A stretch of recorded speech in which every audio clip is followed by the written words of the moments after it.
लिखिए, ऐसा वोल्टेज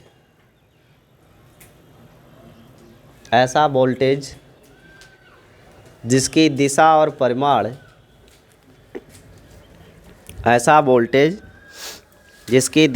परिमाण समय के साथ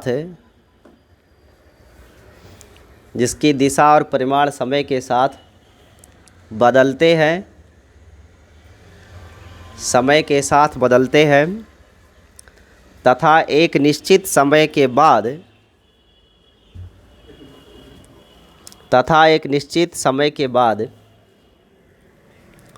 उसी दिशा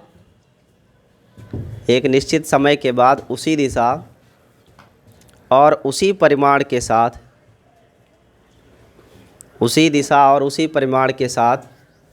पुनः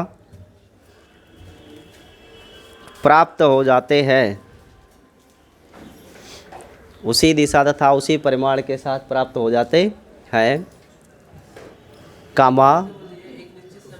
एक निश्चित समय के बाद उसी दिशा और उसी परिमाण के साथ पुनः प्राप्त हो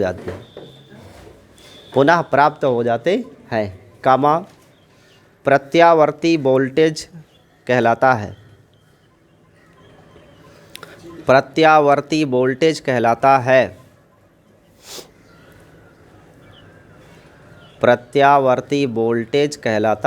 है। ठीक है,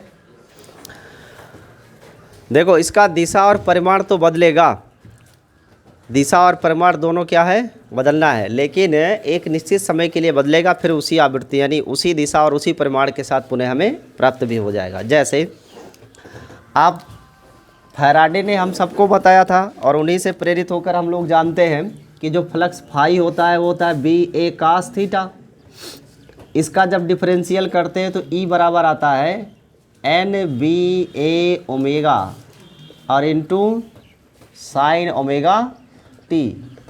क्यों? क्योंकि थीटा बराबर होता है ओमेगा इंटू टी, ये हमें पता है। आपको ये बताया गया कि E का जो मैक्सिमम वैल्यू है उसे E0 लिखते हैं और ये मैक्सिमम वैल्यू यही होता है NBA ओमेगा, यही तो मैक्सिमम मान होता है। तो इस समीकरण को लिख सकते हैं E बराबर E0 sign of omega T. लेकिन ये जो आपने पढ़ाई किया है ये EMF तो है बट इंड्यूस्ड है। कैसा है? अर्थात ये प्रेरित विद्युत वाहक बल है। कौन सा बल है? प्रेरित विद्युत वाहक बल। लेकिन हम प्रेरित विद्युत वाहक बल की बात नहीं कर रहे हैं, हम किसी भी वोल्टेज की बात कर रहे हैं, इसकी बात नहीं कर रहे हैं। केवल कोई भी वोल्टेज जिसका परिमाण और दिशा समय के सापेक्ष क्या हो, बदल जाए और फिर से एक निश्चित समय बाद पुनः वापस प्राप्त भी हो जाए, तो ऐसे को बोलते हैं हम प्रत्यावर्ती वोल्टेज। ठीक है, ये कौन सा वोल्टेज है? इंड्यूस्ड है, अर्थात प्रेरित विद्युत वाहक बल है। सामान्य टर्मिनल विभवांतर को V से लिखते हैं, तो V बराबर भी होता है B0 sign of omega T होता है। ये चालन धारा के लिए है, कंडक्टिंग वोल्टेज। ये कौन सा वोल्टेज है? अर्थात ये वोल्टेज जो है किसी टर्मिनल के बीच में लगाया गया है।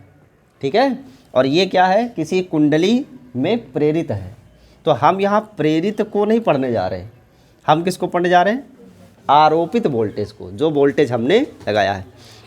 अब बाद में जब हम डायनमो पढ़ेंगे तब आपको बताएंगे कि जो ये वोल्टेज आप यहाँ देख रहे हो V बराबर B0 साइन ओमेगा टी, इस वोल्टेज को उत्पन्न किया जा सकता है किससे? डायनमो से। और तब जब डायनमो की बात करेंगे तब ये चीज़ आ जाएगी, यानी ये तब यूज़ करोगे जब आप किसकी चर्चा करेंगे? डायनमो की। और वैसे भी जितना वोल्टेज हमें मिलता है अल्टरनेटिंग, वो डायनमो से ही मिलता है। सेल से तो हमें रासायनिक ऊर्जा से विद्युत ऊर्जा मिलती है, और वो AC नहीं, वो क्या होती है? DC होती है। तो ऐसी कोई राशि वहाँ प्राप्त होने वाली है नहीं। तो वास्तव में चाहे E बराबर E0 साइन ओमेगा टी लिखें, चाहे B बराबर B0 साइन ओमेगा टी लिखें, दोनों परिमाण में एक दूसरे के बराबर ही होने वाले हैं। क्यों? क्योंकि ये वोल्टेज भी हमें किसी जनरेटर से ही प्राप्त होगा, डायनमो से ही मिलेगा, और ये वोल्टेज किसी डायनमो के कॉइल में प्रेरित होता है। क्योंकि फैराडे ने कहा था जब हम एक कुंडली को चुंबकीय क्षेत्र के बीच में रखकर तेजी से घुमाते हैं तो उस कुंडली के अंदर एक विद्युत वाहक बल प्रेरित होता है और उसी के कारण हमें धारा मिलती है। सो ये ईएमएफ है, इंड्यूस्ड है। अगर आपने ई लिखा है तो ध्यान में रखिए ये इंड्यूस्ड है। और जब हम V बराबर V0 sin ओमेगा टी की बात करेंगे तो ये कंडक्टिंग है। लेकिन जो भी आपको कंडक्टिंग करंट या वोल्टेज मिल रहा है उसमें सेल और बैटरी को छोड़ दें तो बाकी जितने भी आप करंट देख रहे हो वो सब विद्युत धारा किसी डायनमो के द्वारा ही निर्मित है। बड़े बड़े डायनमो होते हैं जिन्हें लगाया जाता है कहाँ पे? जल विद्युत ऊर्जा का नाम सुने हो? बड़े बड़े बांध बनाए जाते हैं और बांध से पानी को बहुत तेज वेग के साथ टरबाइन की ब्लेड पर गिराया जाता है और टरबाइन की ब्लेड घूमती है तो उससे जुड़ा हुआ सॉफ्ट घूमता है और सॉफ्ट के साथ जुड़ा हुआ डायनमो घूमता है। तो हम जल ऊर्जा से कौन सी ऊर्जा बनाते हैं? विद्युत। वहाँ भी कौन सा डिवाइस लगाया गया? डायनमो। पवन ऊर्जा का भी उपयोग करते हैं। समंदर किनारे जहाँ ज़्यादा तेज़ हवाएं चलती हैं वहाँ बड़े बड़े पवन के लिए टावर लगाते हैं, पवन चक्की नहीं लगाते, आटा थोड़ी ना पीसना है। हाँ पवन चक्की बोलते हैं लेकिन वो पवन ऊर्जा को विद्युत ऊर्जा में बदलता है। उसमें बड़े बड़े डायनमो होते हैं। जितना बड़ा ये कमरा देख रहे हो इतना बड़ा बड़ा डायनमो होता है। और फिर वो आगे इंजीनियरिंग में आप पढ़ोगे कि एक लो इंटेंसिटी की स्पीड जो बहुत ही कम ऐसे ऐसे घूमता है वो डायनमो को बहुत तेज़ घुमाता है। उसके लिए कैसे गियर का उपयोग किया जाता है वो आगे इंजीनियरिंग में पढ़ाया जाएगा। गियर समझते हो ना? गियर आपके साइकिल में भी गियर होता है, एक बड़ा और एक छोटा। तो बड़ा वाले पे आप पेंडल लगाते हो, छोटा वाला बहुत तेज़ घूमता है, तो इस गियर का इस्तेमाल किया जाता है। फिलहाल इस टॉपिक में से क्या ध्यान में रखना है कि E बराबर E0 sin ओमेगा टी क्या है? इंड्यूस्ड है। दूसरा जो इंड्यूस्ड है, जो प्रेरित है, ये डायनमो से ही मिलता है, ठीक है। और अगर डायनमो से ये मिल रहा है तो इसको V बराबर V0 sin of omega T लिखेंगे और इसी को बोलेंगे कंडक्टिंग वोल्टेज। और ये कंडक्टिंग वोल्टेज ही वास्तव में अल्टरनेटिंग वोल्टेज है। कैसा वोल्टेज है? Alternating voltage. हिंदी में प्रत्यावर्ती, कुछ लोग धारा शब्द का इस्तेमाल किए हैं। इसे कहते हैं धारा प्रवाह, जो रटे हैं वही फेंकेंगे हर जगह। ये है प्रत्यावर्ती वोल्टेज। अब प्रत्यावर्ती वोल्टेज की आपने परिभाषा क्या लिखी है कि ये एक ऐसा वोल्टेज होता है जो समय के सापेक्ष बदलता है। एक निश्चित समय बाद यह पुनः अपने परिमाण और दिशा के साथ वापस प्राप्त हो जाता है। कैसे? आपको मैंने कहा था कि ओमेगा को हम लिख सकते हैं 2π/कैपिटल, ऐसा लिख सकते हैं, जहाँ कैपिटल टी क्या है? आवर्तकाल है। आवर्तकाल का मतलब एक चक्कर पूर्ण होने में लगा समय। अब एक चक्कर इसमें कहाँ से आया? क्योंकि अभी आपको बताया गया कि ये प्रत्यावर्ती वोल्टेज समय के साथ बदलता है। तो एक बार ये बढ़ते बढ़ते अधिकतम हुआ, फिर घटते घटते जीरो हुआ, तो ये दोनों मिला के आधी साइकिल हुई। फिर दूसरे टर्मिनल पर बढ़ के अधिकतम और फिर जीरो। यानी जब हम इसको कैलकुलेट किए थे तो V बराबर V0 sin ओमेगा टी को हटा के लिख देंगे 2π/कैपिटल T and into small T. अब आप इस स्मॉल टी के अलग अलग मान रखेंगे तो आपको इस V का मान प्राप्त होगा। और इसके लिए एक चित्र बनाया गया है। चित्र आपको बनवाया गया था साइन कर्व ऐसे। ये मैक्सिमम पॉइंट होता है, इसे शिखर मान भी कहते हैं कि धारा या वोल्टेज का जो अधिकतम मान है उसे शिखर मान कहते हैं। और ये अगर मैक्सिमम चाहिए तो आप देखो पूरा का पूरा एक चक्कर कहाँ पूरा हो रहा है? यहाँ पे 1 साइकिल। और एक साइकिल का जो समय अंतराल है उसे कहते हैं आवर्तकाल, टाइम पीरियड। ये आवर्तकाल कैपिटल टी है। और इसके कितने टुकड़े हो गए भाई? 4 टुकड़े हो गए। तो ये हुआ T/4 और ये हुआ 2T/4 और ये हुआ 3T/4 और फिर 4T/, चाहे 4T/4 को चाहे T को हो, बात तो वही है। तो एक चक्कर यहाँ तक क्या हुआ? पूरा हुआ। यहाँ पे आप देखो तो एक बिंदु पर धारा का वोल्टेज का मान क्या है? मैक्सिमम। और यहाँ पर वोल्टेज का मान 0 हो गया। फिर दूसरे टर्मिनल पे वोल्टेज का मान क्या है? मैक्सिमम है। फिर जाके ये मान क्या हो जा रहा है? लेकिन ये वोल्टेज के लिए क्या है? पॉजिटिव डायरेक्शन है। और ये वोल्टेज का अर्थात ये पहले टर्मिनल की बात है और ये दूसरे टर्मिनल की बात है। दो टर्मिनल होते हैं ना, दो तार होता है, एक लाल और एक हरा या नीला पीला जो भी हो, दो तार होते हैं। तो एक तार पर पहले वोल्टेज अधिकतम हुआ, फिर शून्य हुआ, अब दूसरे वाले पे अधिकतम होगा, फिर शून्य होगा, फिर पहले वाले पे। इस तरीके से ये क्या होगा, बदलता रहता है। इसीलिए इसमें आवृत्ति बनती है। क्या बनती है, आवृत्ति, कि प्रति सेकंड ये किस तरीके से बदल रहा है। और आवृत्ति को n से दर्शाते हैं और ये आवर्तकाल का जस्ट उल्टा होता है, जिसे ओमेगा बराबर 2 पाई f लिखते हैं। ध्यान में रखिएगा, क्यों, क्योंकि अब हम आवृत्ति को n से नहीं f से दर्शाएंगे। फ्रीक्वेंसी को वोल्टेज के लिए या करंट के लिए f का प्रयोग करेंगे, n का प्रयोग नहीं करने वाले। तो ओमेगा बराबर क्या मिला जी, 2 पाई f। यहाँ पे देखो, जब टाइम t/4 था तब वोल्टेज मैक्सिमम मिला ना, और कितना मिलेगा, जब यहाँ t/4 रखोगे तो आपको मिलेगा v0, और इसे कहते हैं शिखर मान। कौन सा मान कहते हैं, शिखर मान या अधिकतम मान। जो शिखर मान या अधिकतम मान होता है इसी को आयाम कहा जाता है। क्या कहते हैं, आयाम, अंग्रेजी में एम्पलीट्यूड कहते हैं, एम्पलीट्यूड, ठीक है। और जब t का मान हमने क्या लिखा, 2t/4, यानी आधे चक्र की बात कर रहे हैं, तब वोल्टेज का मान क्या मिल रहा है, 0। फिर इसके बाद जब आपने t का मान लिखा 3t/4, तब भी वोल्टेज का मान आपको मैक्सिमम मिला, लेकिन ये मैक्सिमम पॉजिटिव नहीं, नेगेटिव मिला। पर ये भी है, शिखर मान ही है, परंतु किस टर्मिनल पे, दूसरे टर्मिनल पे है। यस। और फिर जब आपने t बराबर कैपिटल T लिखा पूरे एक चक्र के बाद, तो फिर से परिणाम क्या मिला हमको, 0 मिला। क्या आपको ये बात समझ में आ रही है। देखो, आधे चक्र में पहले एक बार वोल्टेज क्या था, मैक्सिमम, फिर उसके बाद वोल्टेज क्या हुआ, 0 हुआ। अब मैक्सिमम से क्या हो गया, 0। फिर एक समय अंतराल बाद हम देख रहे हैं कि 0 से बढ़कर क्या हुआ, मैक्सिमम, और फिर मैक्सिमम से बढ़ के क्या हुआ, घट के 0 हुआ। तो ये परिमाण आप देख रहे हो कि ये परिमाण लगातार क्या हो रहा है, बदल रहा है, लेकिन परिमाण बदलने के साथ साथ वापस भी आ रहा है। पहले मैक्सिमम था, फिर मैक्सिमम मिला, पहले 0 था, फिर 0 मिला, यानी कि निश्चित अंतराल बाद ये रिपीट हो रहा है। तो कौन सा अंतराल आप देख पा रहे हो, ये पूरा 2t/4 है, तो यहाँ 2t/4, फिर 2t/4 पे क्या आ रहा है, 0 0 आ रहा है, और t/4 3t/4 पे हमको क्या मिल रहा है, मैक्सिमम मिल रहा है, एक पॉजिटिव टर्मिनल पर और एक। अगर इस साइकिल को 2 साइकिल में लिया जाए ऐसे और बढ़ा दें, तो फिर से यहाँ मैक्सिमम मिलेगा ना आपको, और फिर यहाँ पे आपको अपोजिट टर्मिनल पे मैक्सिमम मिलेगा। यानी हमको एक निश्चित अंतराल बाद पुनः अधिकतम और पुनः न्यूनतम मान प्राप्त होगा। यानी कि समय के सापेक्ष वोल्टेज का मान तो बदल रहा है, लेकिन एक निश्चित अंतराल बाद पुनः उसी दिशा और उसी परिमाण के साथ हमें ये मान वापस भी प्राप्त हो रहा है।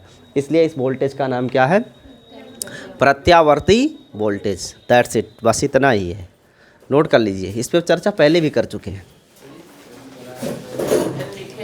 प्रत्यावर्ती धारा हेडिंग लगाए, लिखिए, वह विद्युत धारा, वह विद्युत धारा, वह विद्युत धारा जिसका परिमाण और दिशा समय के सापेक्ष परिवर्तित होता है। वह विद्युत धारा जिसका परिमाण समय के सापेक्ष, परिमाण और दिशा समय के सापेक्ष, परिमाण और दिशा समय के सापेक्ष परिवर्तित होता है, और एक निश्चित समयांतराल बाद, और एक निश्चित समयांतराल बाद पुनः उसी परिमाण और दिशा, पुनः उसी परिमाण और दिशा में प्राप्त होता है, प्राप्त होती है। एक निश्चित समयांतराल बाद पुनः उसी दिशा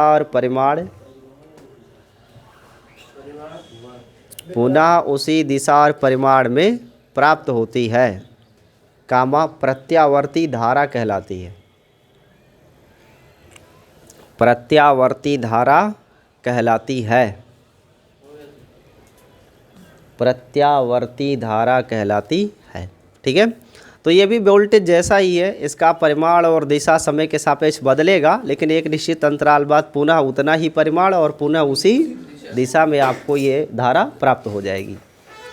ठीक है, तो इसको बोलते हैं प्रत्यावर्ती धारा। अंग्रेजी में क्या कहते हैं? Alternating current. अच्छा, कुछ लोग बोलते हैं एसी करंट। एसी करंट कोई चीज़ नहीं होती, एसी करंट नहीं बोलना चाहिए, क्योंकि एसी में दोनों में करंट है। हाँ, अल्टरनेटिंग करंट, उसको एसी बोलते हैं केवल। प्रत्यावर्ती धारा, धारा क्या होती है? नहीं लिखा, में देखने की जरूरत नहीं है, वो इसरो में चला होगा, देखो नया रिसर्च आया होगा। यहाँ पे जो पढ़ना है वो प्रत्यावर्ती धारा पढ़नी है। देखो, जब वोल्टेज प्रत्यावर्ती होगा, अगर वोल्टेज अल्टरनेटिंग है तो आप जानते हो वोल्टेज डिफरेंस से ही करंट जनरेट होनी है।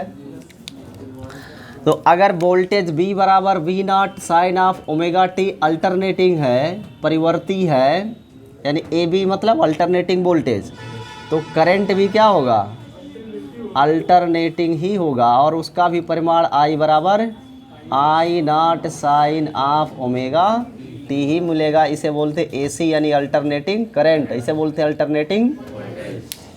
अब ये जो अल्टरनेटिंग वोल्टेज है, इसमें I नॉट जो लिखा हुआ है इसे क्या कहते हैं? धारा का शिखर मान। कौन सा मान? या आयाम कहते हैं, एम्पलीट्यूड, और यही होता है अधिकतम मान। धारा का ये मैक्सिमम मान है। जो ओमेगा है वो फ्रीक्वेंसी है, इसको हटा के 2 पाई f लिख सकते हैं, और f जो है वो आवर्तकाल का जस्ट उल्टा होता है। अगर हम इसमें परिमाण लिखने की बात करें तो आवर्तकाल T/4 समय अंतराल के लिए, 2T/4 समय अंतराल के लिए, 3T/4 समय अंतराल के लिए, 4T/4 समय अंतराल के लिए आप परिमाण ज्ञात करेंगे तो I का मान मैक्सिमम मिलेगा, और वो होगा I नॉट। 2T/4 पे I का मान लिखोगे तो आएगा 0। 3T/4 पे I का मान क्या मिलेगा? मैक्सिमम, लेकिन अपोजिट डायरेक्शन में। फिर अगला 4T/4 पर फिर से करंट का मान क्या हुआ? तो इस तरीके से आप देखें तो यहाँ मैक्सिमम तो मिला, लेकिन क्या है? दूसरे टर्मिनल पर, सेकेंड टर्मिनल, और ये जो मैक्सिमम हुआ था वो कहाँ था? First terminal. ये 0 कहाँ हुआ है? फर्स्ट टर्मिनल पे,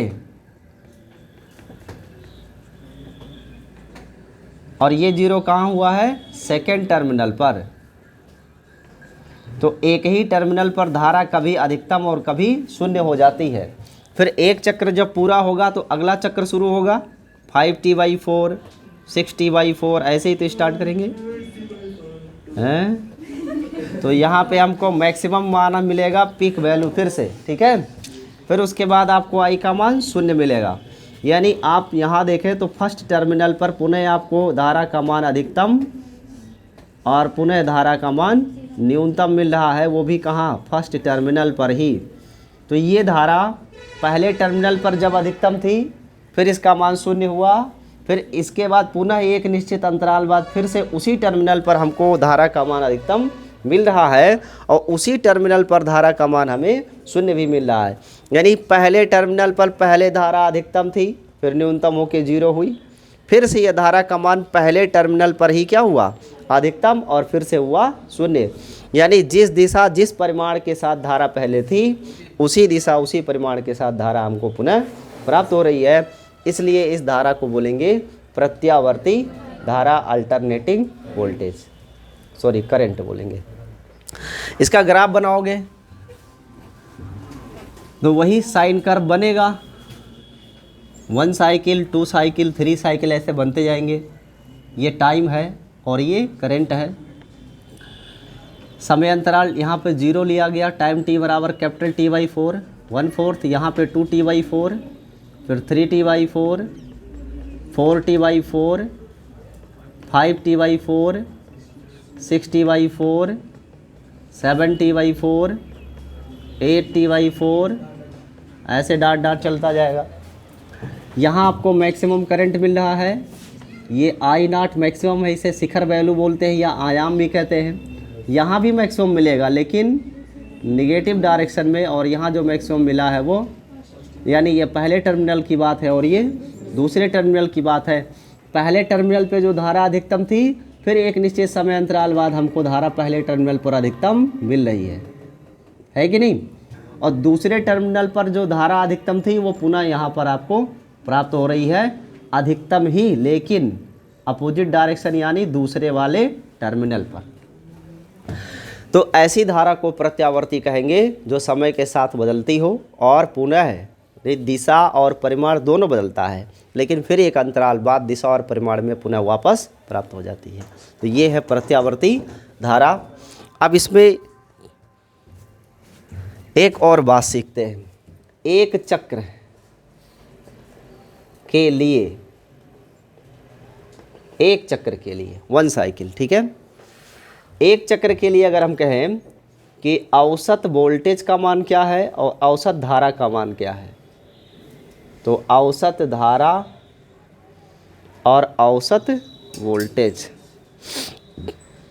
बताइए क्या होगा। एक चक्र के लिए औसत धारा और औसत वोल्टेज का मान क्या होगा 1 साइकिल के लिए। अब वोल्टेज कुछ कह नहीं सकते, वोल्टेज कोई मंगल ग्रह से आया है क्या? अगर धारा 0 होगी तो वोल्टेज भी होना चाहिए। बिल्कुल, धारा 0 है तो वोल्टेज भी 0, क्योंकि वोल्टेज से ही तो धारा है, वोल्टेज नहीं तो धारा नहीं होगी। पर 0 क्यों? देखो, जो औसत मान होता है इसको बोलते हैं I1 + I2 बटे 2, ये औसत होता है। तो एक चक्र में अगर आप देखो तो एक चक्र यहीं पे पूरा हुआ ना 1 साइकिल, और एक चक्र में धारा का एक बार अधिकतम मान क्या है धनात्मक, और फिर अधिकतम मान क्या है ऋणात्मक है। तो अगर नेट मान निकालोगे तो +I0 और -I0/2 बराबर क्या आएगा। ऐसे वोल्टेज का आधे चक्र में वोल्टेज मैक्सिमम और फिर मैक्सिमम लेकिन अपोजिट पे मिलेगा, इसलिए परिमाण, यानी एक औसत, एक साइकिल में औसत वोल्टेज या औसत धारा का मान 0 होता है। इसीलिए जो चल कुंडली धारा मापी आपको पढ़ाई गई है, कौन सी कुंडली? चल कुंडली धारा मापी, चल कुंडली। इस चल कुंडली में अगर एसी करंट फ्लो किया जाए तो ऐसी स्थिति में अल्टरनेटिंग करंट के लिए जो विक्षेप होता है वो हमेशा 0 होता है, हमेशा विक्षेप क्या होगा। इसीलिए आप व्हीटस्टोन सेतु में भी, व्हीटस्टोन सेतु का नाम सुने हो ना, व्हीटस्टोन सेतु में गैल्वेनोमीटर लगाते हैं टेस्ट करने के लिए कि सेतु संतुलन में है या नहीं। लेकिन मैंने आपको बताया था कि जब डीसी करंट होगी तभी गैल्वेनोमीटर लगाएंगे। अगर एसी करंट लगा हुआ है तो व्हीटस्टोन सेतु के संतुलन का परीक्षण करने के लिए गैल्वेनोमीटर यानी विभवमापी नहीं, वहाँ पर प्रयोग करते हैं स्पीकर। बताया गया था ना, जब एसी करंट होगा तो सूचना के लिए स्पीकर लगाते हैं, और जब डीसी होता है तब विभवमापी लगाते हैं। क्यों? क्योंकि अगर हम चल कुंडली की बात करें तो चल कुंडली में औसत धारा का मान एसी के लिए 0 होगा, तो कुंडली में कोई जो इंडिकेटर आप लगा रखेंगे ना उसमें विक्षेप ही नहीं होगा। तो जब विक्षेप होगा नहीं तो आप डिसाइड कैसे करेंगे कि ये संतुलन में हुआ या नहीं। इसके लिए वहाँ क्या लगाना पड़ता है, स्पीकर लगाना पड़ता है। तो इस चीज़ को ध्यान में रखिएगा कि हम व्हीटस्टोन ब्रिज बैलेंसिंग के लिए एसी करंट पर स्पीकर का प्रयोग क्यों करते हैं, क्योंकि एसी करंट के लिए कुंडली का विक्षेप होता है 0, इसलिए इंडिकेटर कोई सूचना हमें देता नहीं है। ठीक है, जब डीसी होगा तभी आप कुंडली का उपयोग करेंगे, डीसी नहीं होगा तो कुंडली का उपयोग नहीं करेंगे। तो किसका उपयोग करेंगे, स्पीकर का। क्यों? क्योंकि औसत धारा का मान अल्टरनेटिंग करंट के एक चक्र के लिए 0 और औसत वोल्टेज का भी मान क्या होता है, 0 होता है। इसीलिए हम संतुलन का परीक्षण नहीं कर सकते। क्या इतनी बात स्पष्ट है? नोट किया जाए।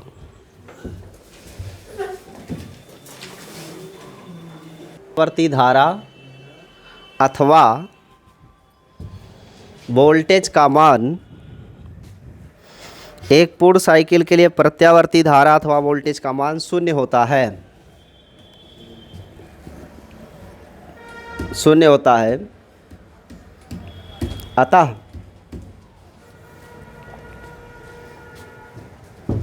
माध्यमान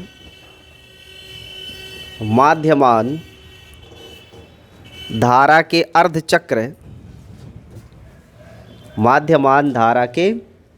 अर्धचक्र से प्राप्त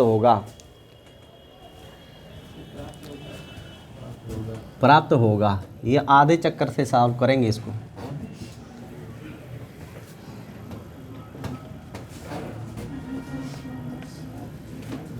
देखिए ये जो करंट है I बराबर इसको लिखा जाता है I naught sine of omega t, यही होता है।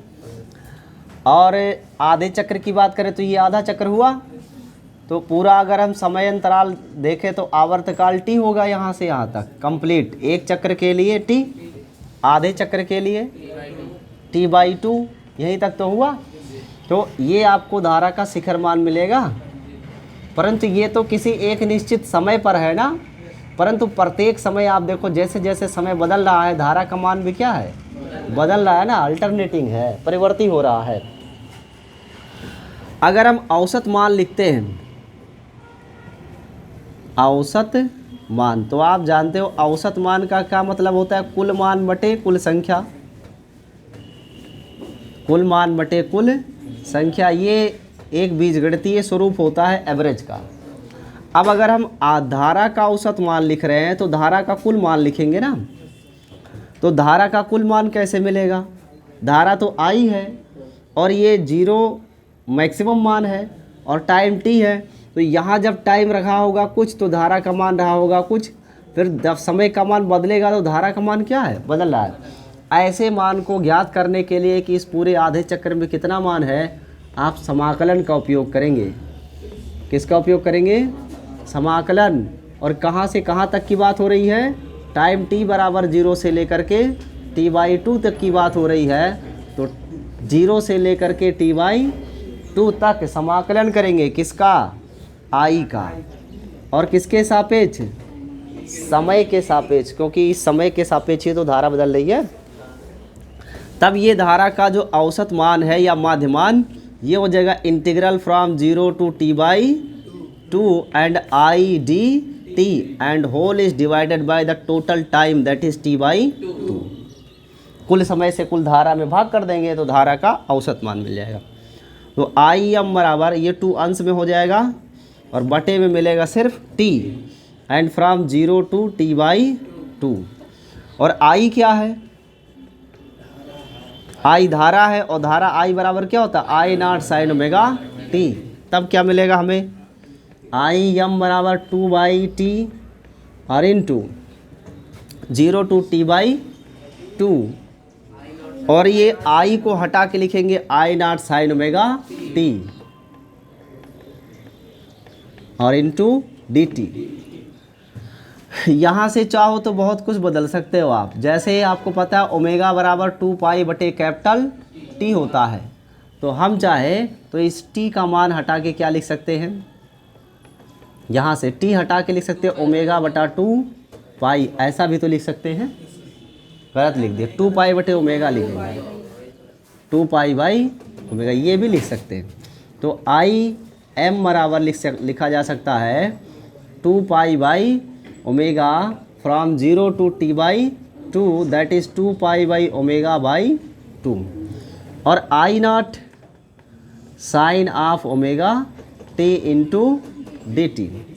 ये ओमेगा अंश में चला जाएगा, 2 से 2 कट जाएगा, तो Im बराबर हो जाएगा ω/π and this result also be only from π/ω। यही तो होगा ना, 2 से 2 कट जाएगा। और I नॉट क्या है, शिखर मान। I नॉट कौन सा मान है, अंग्रेजी में कौन सा वैल्यू कहते हैं, पीक वैल्यू कहते हैं। तो ये है क्या ω/π, ये ऐसे कैसे, सिर्फ 2 से 2 कटेगा, पाई बाई ओमेगा आएगा ना, यहाँ उल्टा थोड़ी ना किया गया।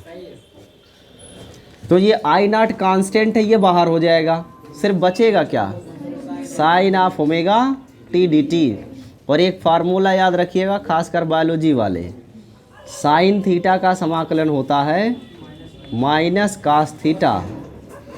इसके अनुसार ओमेगा बटे पाई आई नॉट और साइन का समाकलन minus cos omega t. But देखो ओमेगा से टी में गुणा है, इसलिए इस ओमेगा से भाग करना पड़ेगा। और ये लिमिट कहाँ से कहाँ तक लग रही है, 0 से पाई बाई ओमेगा तक। ठीक है, अब इस ओमेगा से ये ओमेगा कट जाएगा, तो क्या बचेगा, आई एम बराबर, माइनस को बाहर करिए, आई नॉट बटे पाई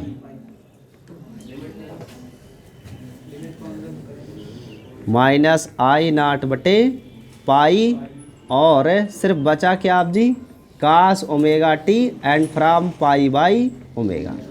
अब इसमें ये जो पाई बाई ओमेगा देख रहे हो उच्च सीमा पर है और 0 निम्न सीमा पर है, तो पहले उच्च सीमा रखेंगे फिर निम्न सीमा रखेंगे, तब ये परिमाण हो जाएगा आई एम बराबर निगेटिव आई नॉट बटे पाई इंटू कास ओमेगा गुणे, इस टी की जगह क्या लिखेंगे, पाई बाई ओमेगा,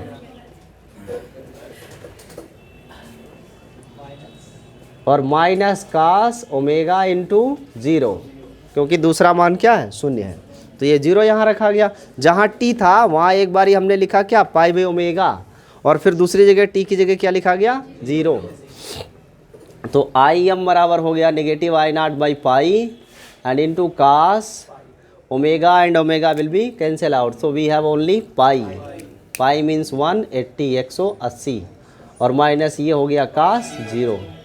तो आई एम बराबर हो गया निगेटिव आई नॉट बटे पाई, कास 180 अंश का मान ऋण 1 होता है और 0 का मान भी 1 होता है, तो ऋण है तो ऋण 1 हो जाएगा, जो ऋण ऋण मिलके गलत बात, ऋण 2 हो जाएगा, ऋण 2 होगा, फिर ऋण ऋण का गुणा धन हो जाएगा। तो आई एम बराबर हो गया 2 बटे पाई इंटू आई नॉट। ये वेरी इम्पोर्टेंट है, ये बोर्ड परीक्षा में पूछा जाता है 2 नंबर में, हाँ प्रूव करने के लिए भी पूछ लेता है, और कई बार सिर्फ इतने पूछेगा कि धारा का माध्यमान क्या होता है या औसत मान क्या होता है। पहले इतना लिख लो, फिर एक बार और रिवाइज कर देते हैं इसे, ठीक है। हाँ ये बहुत सरल है, नोट कर लीजिए। नहीं कल